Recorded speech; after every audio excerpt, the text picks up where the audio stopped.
Hello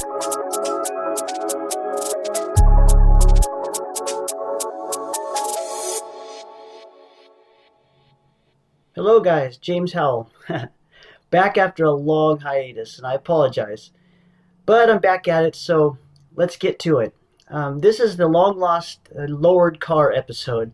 I know you guys saw that I got the white wheels, and that turned out pretty good.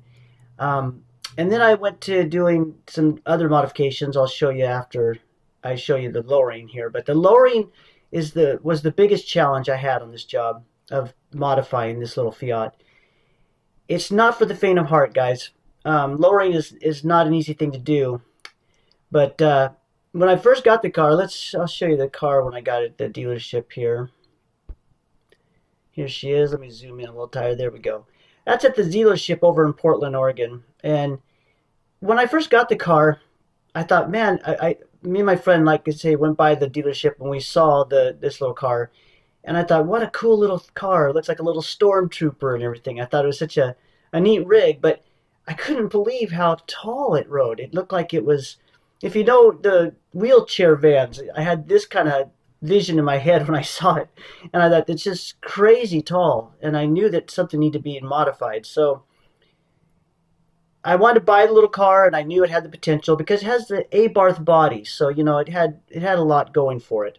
So anyhow, I picked up the rig, as you guys know, put on the wheels and tires, and went to lower the car, and that was where I really snagged a bunch of stuff. And like I say, it took me a while to do this right. So let's get into it. So let me go ahead and say, when I first got it, again, let's get this picture here. Here she is at the dealership. So yeah, it's like it was probably about 3.5, 4 inches off the tires, and I thought that's just goofy.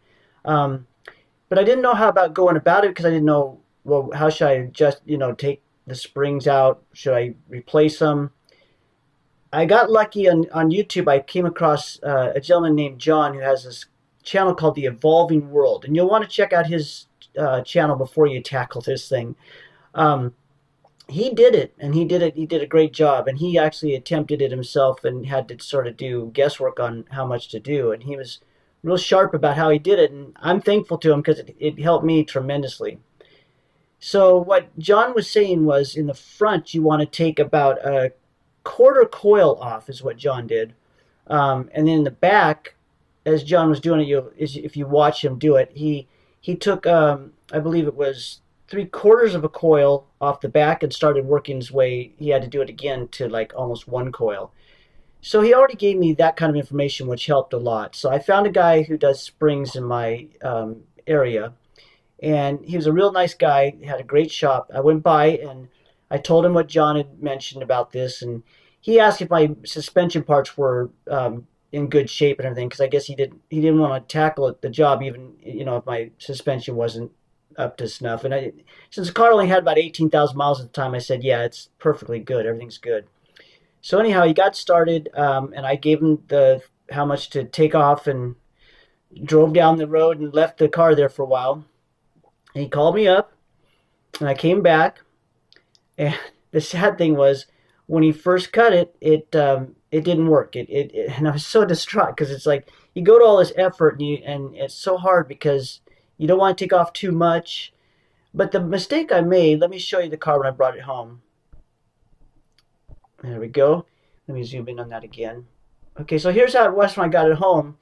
And it looked better, but it was riding high in the front. And it was so frustrating because it looked like it could have been so close. So where I'd gone wrong is I told him to air out towards 1 coil on the back, between 3/4 and 1 coil, kind of in between. But what happened was the back got lower, and I think he took the quarter coil off the front, so it didn't lower enough. So, and it's frustrating because when you lower something, you want it lower, but if it's uneven, you almost wish you would have never done it. But so yeah, I got to this point, and I thought, oh, what am I going to do now? Now I could have gone back and had him recut them, but I was just kind of hesitant to do that because I didn't know if we were getting this quite right. So I read up online a few things in the next day or so after I brought her home. And I found that some people were saying it's good to just take a coil off the back and then put some Abarth springs in it. I thought, wow, that might work. So I went ahead and ordered up some A-bar springs. Like I say, it was quite the hassle to do all this when you're just trying to get the car lowered, but I had to do that. So I ordered the A-bar springs. They came in. I went back to this gentleman at the spring shop. He put them in. I left the shop again, came back, and when he lowered it down, it was golden. I got lucky. So, yeah, let me show you the car now. Here she is here. Let me zoom in. And I think it sets really nicely now. And I really am happy with how it turned out. It's just about perfectly even. If you look, the skirt on the bottom in the front is just a teensy bit lower than the back, and that's what I was looking for.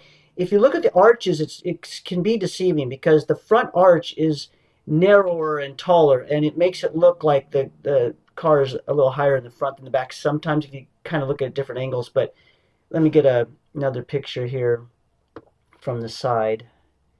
Here's from the back.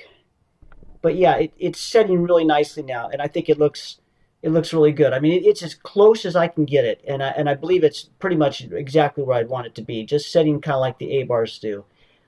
So yeah, I'm real happy with it, and it makes the car, not only does the car look better, it actually rides better. And I will say this: when I first got both the springs cut and I drove away the first time, it drove a little better than stock because it's kind of bouncy in stock, but it wasn't as smooth feeling as the second time I went back and he put the A-bar springs in.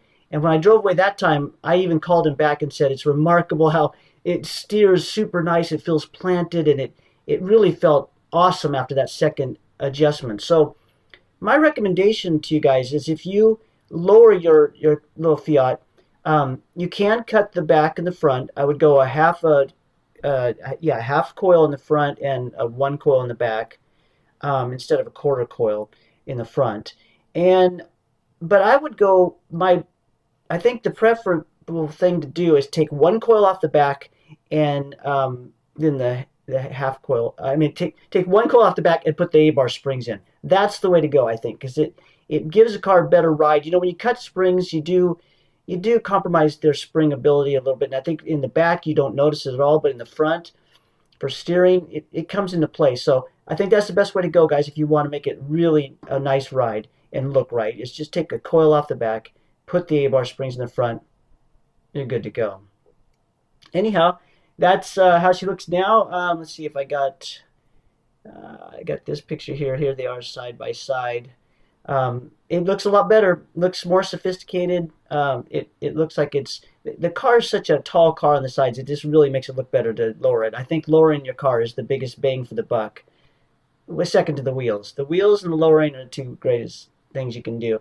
And now I've got it with the tinted windows and whatnot. So I've almost got it where I want it to be, and I'm happy it's all gone pretty smooth. But yeah, they're good-looking little cars. And like I say, when you set up like this, it's just like an A-bar, but you got the electrical car thing going on at the same time, which is really cool. So that's it, guys. It's not for the faint of heart.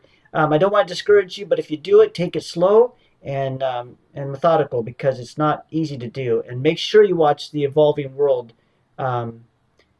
John with The Evolving World on YouTube. He's got about 2 or 3 videos of him lowering his car and did an excellent job.